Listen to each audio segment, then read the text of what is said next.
Okay, so I'm going to try and avoid explanations, and because I've got a hard time not explaining myself. Um, I watched a video on metaphysics. That's the name of the channel, and it's Did the World End in 1999? So this is kind of a video, not a reply, but this is my thoughts on the subject. If I can, I'll put the link here in the description.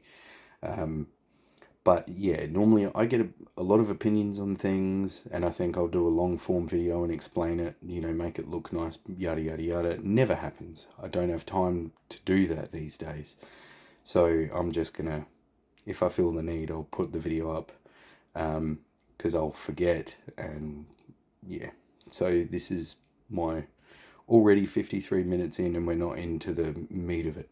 So, uh, thank you if you've lasted this long. The premise is if you watch TV shows or look at posters or any kind of cultural media between the decades from the 50s, even the 20s, like all decades are very distinct from each other, but for some reason we've been in a perceived culture freeze since 1999. Not much has changed.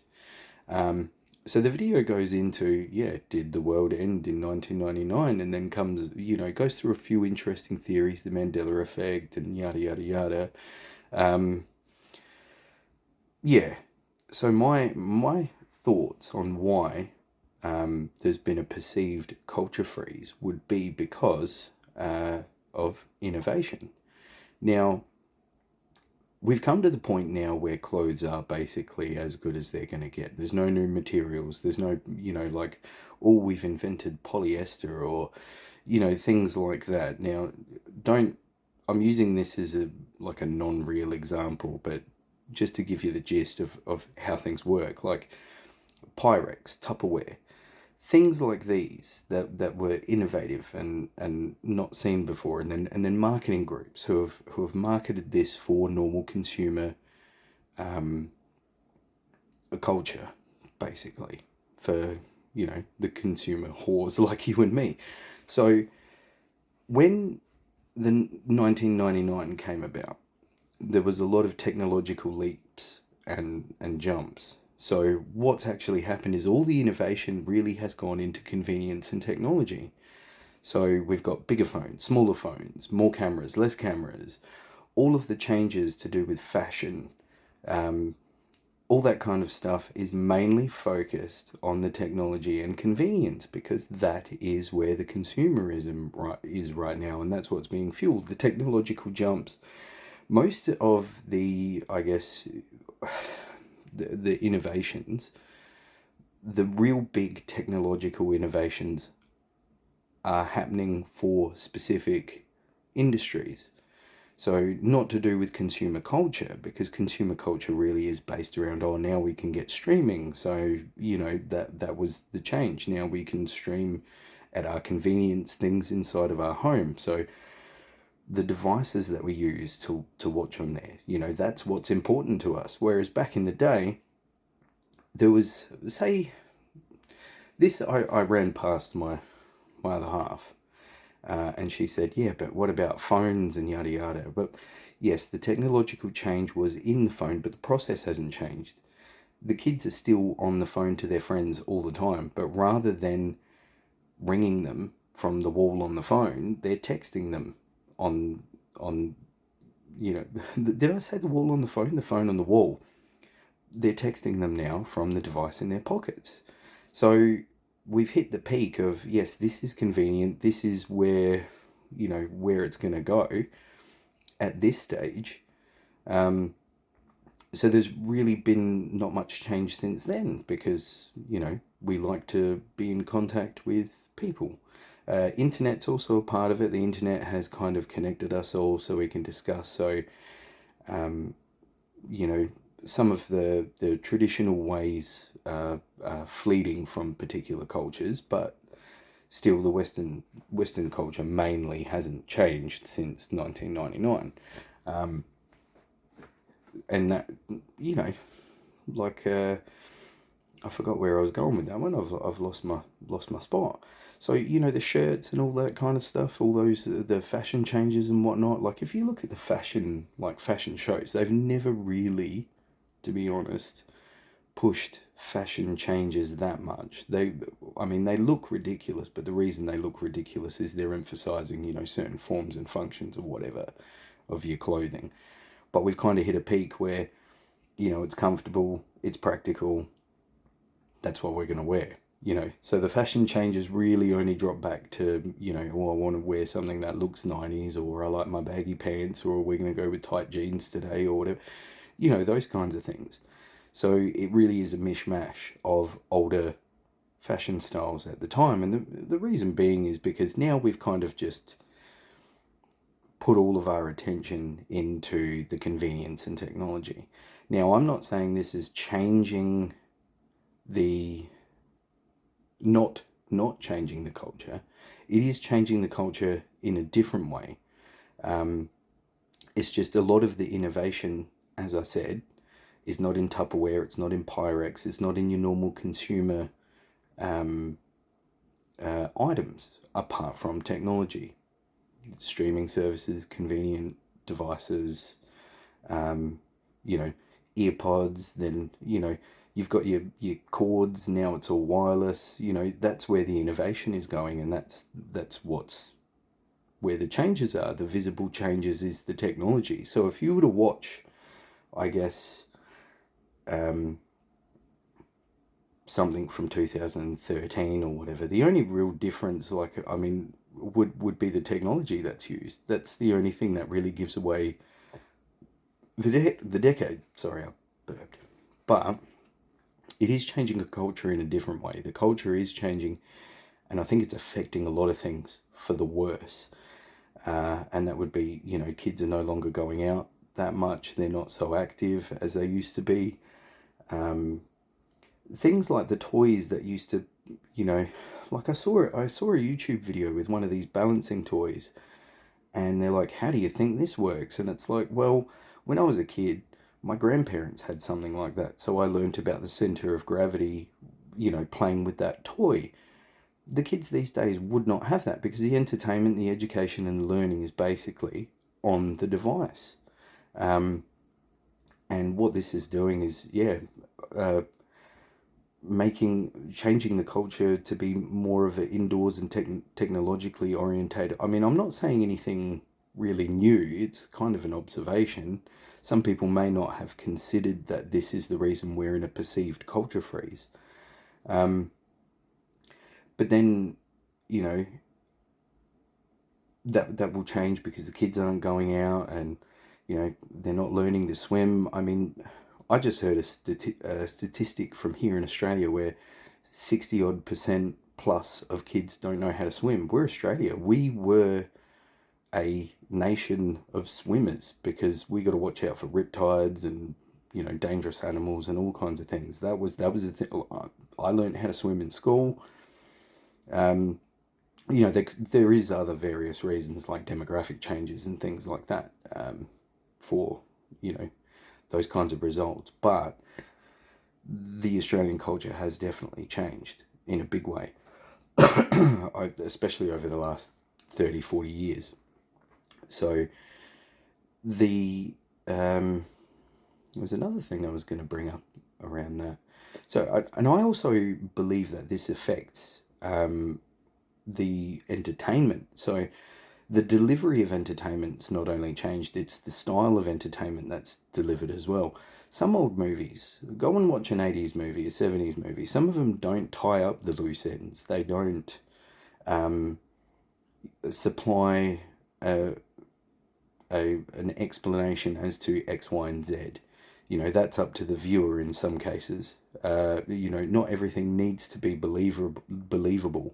But the kind of era that we're living in at the moment, or eon, because I reckon this will last for a while, the magic's kind of gone, because everything that we look at in our everyday life, people are becoming more, I wouldn't say logical, but it's just the thought process as to, oh, my phone's not working, so now we have to learn how to troubleshoot a phone. So then that affects culture as well, which is why we're not really seeing anything new. However, on the other side of that, I could discuss why I haven't watched movies in a long time, and I like the old movies because they're a bit, airy fairy, don't have to explain anything, and a bit whimsical. It's just, entertainment. Um, but a lot of the movies these days are very serious, and they're not dark, but they're just kind of like boring and explanatory of everything. Everything's got to be um, clinical. It's become clinical, and there's a lot of remakes being done of movies and stuff because there's nothing new. That's right. And as I was going to say, movies throughout their entire history, since the Greeks' theatres, there were archetypes. There's always, a call to action from a reluctant hero, the skeptical, like in Terminator, and I saw it again in one of M. Night Shyamalan's latest movies, which was actually pretty good because it's a good spin on it. He's still using all the archetypes and all the cliche things, but doing it in a slightly different way, which is weird because that's a movie that does actually explain what it's doing, but it does it in a way that's good. I can't remember what it's called, but it's the third one, of the Unbreakable and Split, and is it Glass? I don't know. Anyway, I digress. So basically, all the movies are made up of the same kind of premise or the same kind of story, just kind of, you know, changed a little bit. But it's just how you do it, how you make it entertaining. So the movies that we have these days are no different. They're going to be remakes of a story that's been told before because they're the same entertaining stories that we watch. It's just the joy comes in, where how you make the movie, how it's directed, and the words and whatever. I mean, if you've watched one Hallmark movie, you've watched them all. It's the same kind of thing. You watch my light's going away. I'm only using my PlayStation as a light at the moment. So you're not really going to get anything new. It's just how they do it. The boy falls in love with the girl. Like, the romance movies are the worst for it. They're all very, and then something happens, and then she doesn't trust him anymore, or he can't get to her, or, the plots are all very similar. Twists are good in movies, but, can you get a good twist, or sometimes it's just there to shock you, like, and it's quite difficult, and I think that's one of the reasons why movies these days are quite boring, and I have a hard time watching it. I'll sit down and watch like movies from, decades ago, like 80s movies, and there's a handful of movies that are out now that are worth watching, but some of them are remakes, and you know, um, but yeah, the entertainment's not going to change much. I don't think there'll be much change in fashion. And it's just the way it's going. I mean, the reason why we're in a perceived culture freeze, and I don't think it's a culture freeze, the culture is changing, but not visibly that much until we start, drastically changing how the phone, which is already become technologically quite advanced at this stage. You can use your phone as a personal computer, so everyone's carrying a personal computer everywhere they go. That's not the culture change. Would be people would be geographically, worse because we're always using GPS. Some of us might use GPS as a backup, but we're becoming more reliant on the technology, and that would be another downside to the culture. That would be a part of the culture change that's happening, but it won't be a perceived culture change. That's not something you can see through visual media. Music, don't get me started on music. It's the same. I mean, we've been, like, I can't really argue. It's been sampled, like, since forever, since the first, samples ever happened. Like, and that's good, that, but, you know what I mean? And some of the new ones that are coming out, they're ruining, like, old 80s songs. Can you just stop, please? And then stop asking the algorithm what sells the most. You know, just because someone sold this many records because the beat was good, like after being analyzed by marketers and stuff, you don't take that beat and stick it in another song. Be creative, you know. But the music industry has always been like that. A lot of the people worth listening to who are actually creative and trying to do something new, or just basically sound good, or don't sound perfect, they get, you know, looked over. So like, I'm not saying they're not promoted, because they are sometimes, but they're not. You know, it's not the stuff that just gets pumped out on the radio all the time. I hate the radio. Like, I'll sit there and I'll keep, if I'm not with my phone, with my Bluetooth innovation, you know, I'll be hitting those radio buttons just trying to find something good on. Same with movies, you know.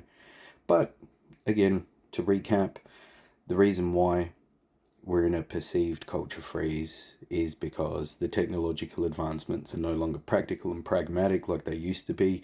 We're all very home-bodied now. I mean, we still go out and stuff, but, you know, the convenience of streaming at home, the streaming that once got rid of adverts, but congratulations, your advert's back, and now it's convenient and annoying. Yeah, that's, you know, and you can't see those changes. You can't see the cultural changes through film and music medium, audio, visual media, unless you look at the computer on the desk and you go, wow, they haven't made those Macs, or, you know, I haven't seen that LG monitor for, you know, 10 years. That's the only difference. Really, if you don't believe me, start watching TV shows and look at phones. You know, anything from 2000 onwards. 1999 is very clear because the Nokia phones and whatnot. But, you know, just keep watching. That'll be where you can designate a decade. As long as you're tech savvy, you'll pick up the decade from the devices used. Otherwise, you're not going to pick it up from shorts, pants, shoes, haircuts. I mean, there are some weird haircuts out these days at the moment, and I don't know if that's going to stick. But they really are just kind of an exaggeration of what used to be. So I hope the way the fashion shows aren't going, where culture just gets completely bored, and then, you know, we're going to start wearing a cello around us, and that did actually happen. I saw that. I've no words for it. Anyway, let me know what you think. If I can find that video, I'll put a linky in the description. But other than that, see you in the next one.